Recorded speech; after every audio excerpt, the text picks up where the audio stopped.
Orang Kristen sendiri tidak tahu. Pendeta kaliber, semua pendeta di dunia, termasuk di Sumatera Utara ini, nggak tahu kapan, tanggal, bulan, dan tahun berapakah Yesus dilahirkan. Jangankan Isa, Nabi Isa dilahirkan 6 sebelum Masehi. 6 sebelum Masehi, bukan tanggal 25 Desember.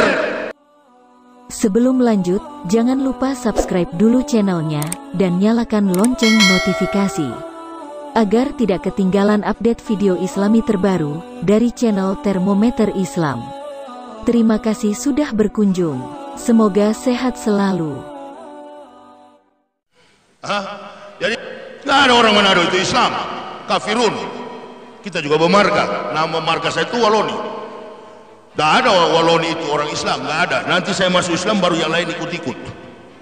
Begitu bangkit kami ditanya Pak Komarudin, sholat subuh, salah Pak, kiblatnya bukan ke sini, ke sana kiblatnya. Karena baru 3 hari belum tahu istilah Islam. Pertanyaannya sekarang kepada ibu bapak, apakah kami salah di hadapan Allah? Enggak, benar kami. Innamal a'malu, niat kami beribadah kepada Allah, tapi kami baru masuk Islam, masih ada garansi. Tapi ini persoalan ente hafal Al-Fatihah menyebut pun salah, bukan dari kafir. Al-Fatihah kau sebut Al-Fateko. Ini kalau teko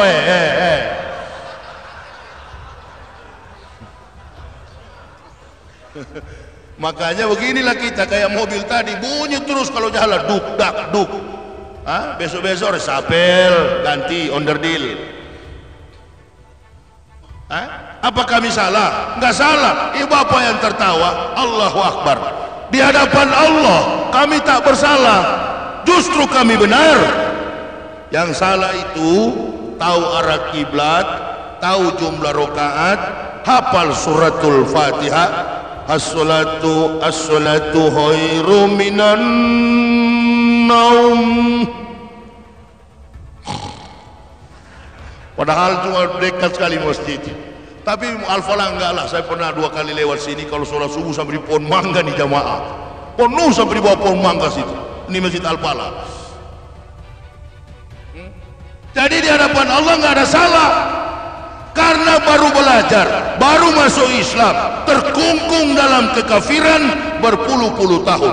Begitu Allah berikan hidayah, diberikan pula petunjuk oleh ulama. Innal ulama warasatul anbiya. Karena tidak mungkin kita bertanya lagi kepada para nabi, maka ulama yang kita tanyakan. Diberikanlah saya buku berwarna kuning dengan judul Tuntunan Solat Fardu, Tuntunan Witir dan Doa Lengkap. Diberikan buku warna kuning itu, gambar orang sujud. Belum memasuki zuhur, baru jam 10 lewat, suratul Fatihah sudah di kepala saya. Sampai yang nuntun saya membaca Al-Quran bilang, kok cepat sekali begini Pak? Beliau tidak tahu bahwa ini level hijaiyah sama dengan level Ibrani. Penulisannya pun dari kanan ke kiri. Itulah yang saya ajar dulu kepada mahasiswa, para pendeta. Sekarang sudah di neraka sebagian karena sudah mampus. Loh, silakan kau berkoar-koar di luar sana, fitnah saya, tapi saya punya bukti kawan. Inilah, ini bukan sembarang ngomong kita, ini bukan orang seperti dari Islam yang murtad, ada buktinya. Nih, jadi saya masuk Islam ini bukan orang yang duduk manis di dalam di bangku gereja, bukan. Saya di mimbar paling atas, dengarlah firman Tuhan. Firman Tuhan apa? Firman saya dan teman-teman itu. Udahlah, mengaku sajalah. Ini sebagian sudah mati sekarang di neraka, sebagian juga masih hidup mau ke neraka. Gak ada cerita itu. Kita orang Islam ini biar munafik, insya Allah tetap juga masuk walaupun benjol-benjol. Iyalah. Yang tidak sholat pun insya Allah masuk surga, tapi benjol-benjol. Gitu. Kalau kafir mana ada tempat di sana? Nggak ada tempat. Makanya saya nggak peduli kalau kafir menghina, karena memang dia nggak tahu. Saya dulu menghina, ketemu orang Islam pakai sorban begini, Yasir Arafat di Tel Aviv. Saya katakan teman saya tuh di kepala Yasir Arafat taplak meja. sorban begini, saya bilang taplak meja. Gamis, kain pintu. Sekarang saya pakai bukan taplak meja, gamis, kain pintu. Nah yang aneh ini kita orang Islam, jilbab sampai apa itu? Cadar pun dikritisi. Ada positifnya juga. Kalau di kantor sebagai pegawai, apa boleh buat, ikuti saja aturan lepas nggak apa-apa. 8 jam dinas lepas. Nanti kalau pulang kantor baru pakai jilbab lagi. Apa pakai? Cadar. Nah begitu juga nanti kalau mau meminang, dipinang oleh laki-laki, jangan pakai cadar, Bu. Kenapa? Sudah terjadi di Pulau Jawa. Begitu malam pengantin, kocar-kacir laki-laki. Begitu dibuka, jangan sayang, jangan. Masya Allah, ada Bu di televisi itu. Begitu dibuka, bukalah sayang. Ini kan malam pengantin lah. Bukalah. Begitu dibuka, Masya Allah, batang dengan batang. Muncul di TV itu viral. Allahu Akbar. Karena pakai cadar. Ini, begitu juga kalau mau dipinang laki-laki, dibawa ke mertua. Oh iya, mana yang namanya si Ayu? Saya. Begini kan? Allahu Akbar. Nah, ini masih tertutup ini. Mana ini penutup, Pak? Nggak ada contoh lagi ini. Begini kan? Cadar. Oh, kamu yang Ayu ya? Iya. Ini masih tertutup, Bu. Masih tertutup. Ayo tolong dong dibuka cadarnya. Malu. Begitu buka ternyata bengkak. Allahu Akbar. Ya biar bagaimana kan, tawar hati. Masya Allah. Nabi bilang kriterianya cantik, berilmu, kemudian kaya. Itu kalau boleh begitu. Ya. Nah, maka ada sisi baiknya, ada sisi negatifnya. Itu tadi yang terjadi di Situbondo. Begitu malam pengantin, bingung, kocar-kacir, berkelahi. Sampai di meja makan pagi, jangan lagi datang bulan. Nah karena umat Islam ini terkenal sabar, dia menunggu. Awas ya, berapa hari? 2 minggu ditunggu. Waduh, hampir rontok. Begitu tiba malam memang sudah tidak ada, sudah nggak kan? Alhamdulillah, tapi jangan ya sekarang. Dia intip rupa-rupanya. Allahu Akbar, batang ternyata. Sama-sama laki-laki, karena waktu melamar pakai cadar. Ini kalau boleh itu. Ya, Maryam ibunya Isa pun pakai cadar, rajin sholat 2 waktu, mengandung pun dia sujud terus menyembah kepada Allah sampai lahir anaknya. Maryam itu terkenal wanita yang tidak melepaskan cadarnya, tidak melepaskan jilbabnya. Maryam, ibunya Nabi Isa. Bapaknya siapa? Ini yang kafir marah, lapor Habib Rizik. Bidannya siapa? Nggak tahu, dia lapor. Bidannya Ananias dan Safira. Datangnya Nabi Isa mempunyai 2 tugas.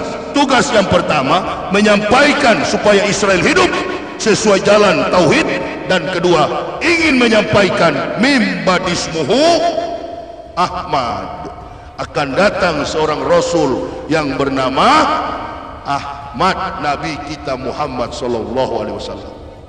Wa idzqala Isa bin Maryama ya bani Israila ini Rasulillahi ilaikum musaddiqan lima baina yadaya minat Taurat basisram bi rasulil ya'ti min badismuhu Ahmad. Untuk datang Nabi kita Muhammad sallallahu alaihi wasallam. Isa berkata, wa ja'alani mubarakan aina ma kuntu ausani bis salati wa zakati madumtu haya. Saya, kata Isa, adalah orang yang diberkati. Allah memerintahkanku mendirikan solat, menunaikan zakat, madum tuhaya, seumur hidup. Orang kalau sudah solat dan membayar zakat, Kristen atau Islam? Kristen atau Islam? Buka saja nanti di surat Maryam ayat 30 sampai 31. Nabi Isa agamanya Islam. Lalu siapa yang ajar Bapak Ibu selama ini Isa di Kristen?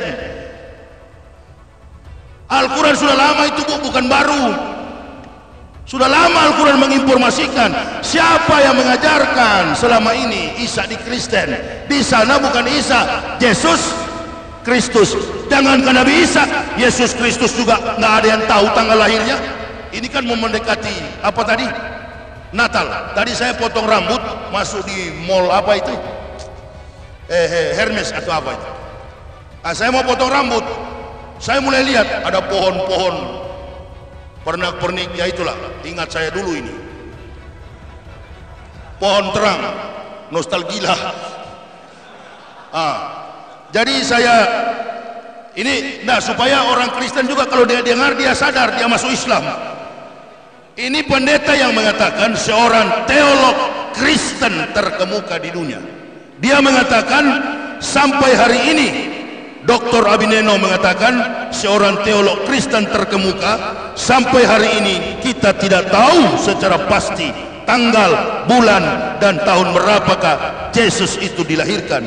Lihat ibadat jemaat dalam abad-abad pertama, Badan Perpustakaan Kristen, Jakarta 1961, halaman 64. Orang Kristen sendiri tidak tahu. Pendeta kaliber, semua pendeta di dunia, termasuk di Sumatera Utara ini, nggak tahu kapan, tanggal, bulan, dan tahun berapakah Yesus dilahirkan. Jangankan Isa, Nabi Isa dilahirkan 6 sebelum Masehi. 6 sebelum Masehi, bukan tanggal 25 Desember. Nabi Muhammad dilahirkan 20 April tahun 571. Rentang waktunya 576 tahun. Belum datang Nabi Muhammad SAW, Al-Quran sudah Allah turunkan melalui tutur kata Nabi Isa yang tercatat dalam Quran surah Maryam.